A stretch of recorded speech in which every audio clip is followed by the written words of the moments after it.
Australian legend और former captain Ricky Ponting ने बाबर आजम को मशवरा दिया है कि आपको विराट कोहली को फॉलो करने की जरूरत है, और उसके साथ साथ उन्होंने मोहम्मद रिजवान पे भी बात की है। कल पाकिस्तान अपना तीसरा वनडे एडिलेड में खेलेगा, और उससे पहले नसीम शाह ने आज मीडिया से भी बात की है, तो उस पर भी बात करेंगे।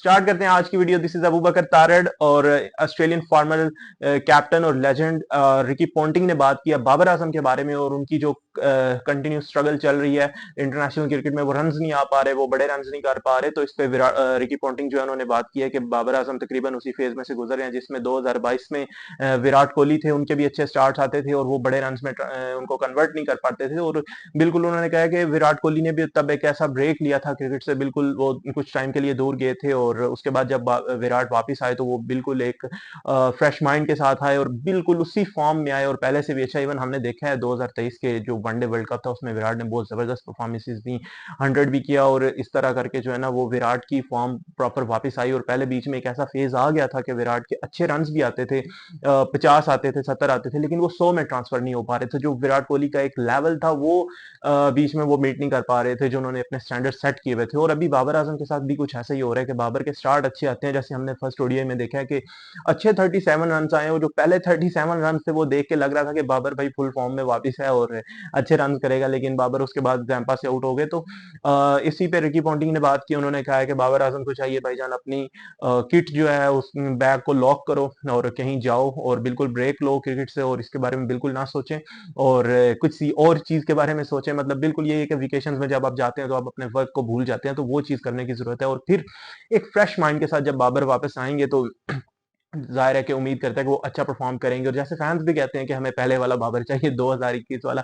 इवन बहुत ज्यादा ये भी बात होती है कि वो हमें ग्रे निकल्स वाला बाबर नहीं चाहिए, हमें एचएस वाला जो बाबर के बैट पे टैग है ब्रांड का, तो वो पहले एचएस वाला बैट होता था बाबर के पास। इवन कल एडिलेड में मैच है तो लास्ट टाइम जब बाबर ने खेले थे ऑस्ट्रेलिया में, उन्होंने ओडीआई में जो 100 किया था वो एडिलेड में किया था, और वहां पे उन्होंने एचएस वाला वही बैट था। और लेकिन खैर बैट का इतना ज्यादा मसला नहीं होता। समटाइम जाहिर है बड़े बड़े ग्रेड्स के साथ ही होता है, उनकी फॉर्म आउट हो जाती है और फिर वो ब्रेक भी लेते हैं, डिफरेंट चीजें करते हैं, अपने कोचेस के साथ भी वापस काम करते हैं, तो फिर उसके बाद वो फॉर्म में वापस आते हैं।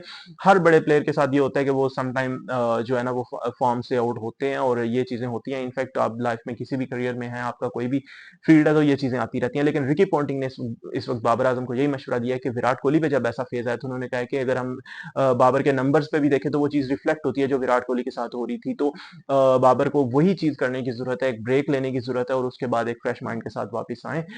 लेकिन हम भी यही उम्मीद करते हैं कि बाबर इन चीजों के बारे में सोचेंगे और देखते हैं कि वो किस तरह रिकी पॉन्टिंग की बात को लेते हैं और उसके अलावा वो क्या करते हैं। और क्योंकि जैसे मैंने बोला पहले वनडे में अच्छे रन आए थे, होपफुली कल बाबर के अच्छे रन आए एडिलेड में। लेकिन एडिलेड से के अलावा वहां पे मोहम्मद रिजवान जो कप्तानी कर रहे हैं अपनी पहली सीरीज में, वनडे की सीरीज में, उसमें रिकी पॉन्टिंग ने उनके बारे में बोला है कि जी रिजवान जैसे प्लेयर्स देखना मुझे बहुत अच्छा लगता है। मैं उसको जब देखता हूँ तो वो एक अग्रेसिव माइंडसेट के साथ अपनी गेम करते हैं, और इस तरह करके उन्होंने बोला कि रिजवान के जो है ना एक पॉजिटिव माइंड होता है, तो मतलब पॉजिटिव वे में बैटिंग भी करते हैं।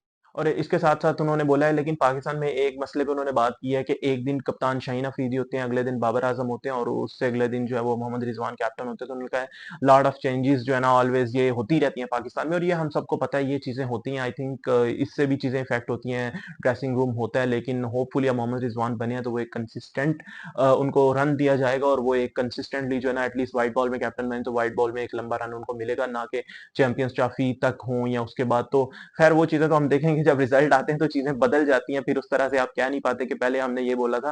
खैर रिकी पॉन्टिंग ने तो इस पे बात की है कि जी पाकिस्तान क्रिकेट में कप्तानी में और लीडरशिप में चेंजेस बहुत ज्यादा होती हैं।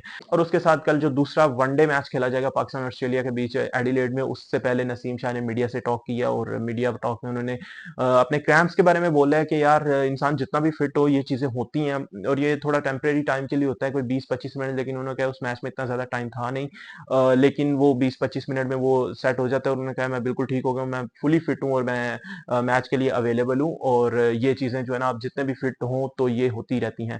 बात बिल्कुल ठीक है, क्रैम्प्स होते रहते हैं, और लेकिन नसीम शाह फिट नजर आए हैं, और होपफुली कल पाकिस्तान जो है वो दोबारा से बॉलिंग तो अच्छी करेगा, लेकिन उसके साथ मुझे लगता है बैटिंग ज्यादा अच्छी करने की जरूरत है। बैटिंग में हम ज्यादा स्ट्रगल कर रहे हैं, और मेरे ख्याल से यार पाकिस्तान को एक चीज पे फोकस करने की जरूरत है कि भाई 50 ओवर खेलो, क्योंकि अगर आपकी पहले बैटिंग आती है तो सबसे पहला फोकस आपका होना ही ये चाहिए।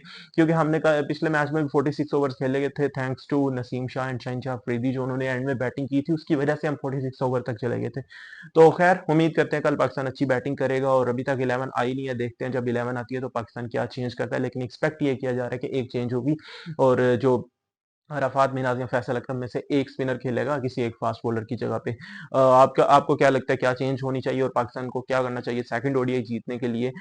खैर तीसरे वनडे के लिए तो ऑस्ट्रेलिया ने अपने 5 मेन प्लेयर्स को ऑलरेडी रेस्ट अनाउंस कर दिया है, जो कि टेस्ट सीरीज खेलेंगे, मिचेल स्टार्क, पैट कमिंस और स्टीव स्मिथ, मार्नस लबुशेन और जोश हेजलवुड।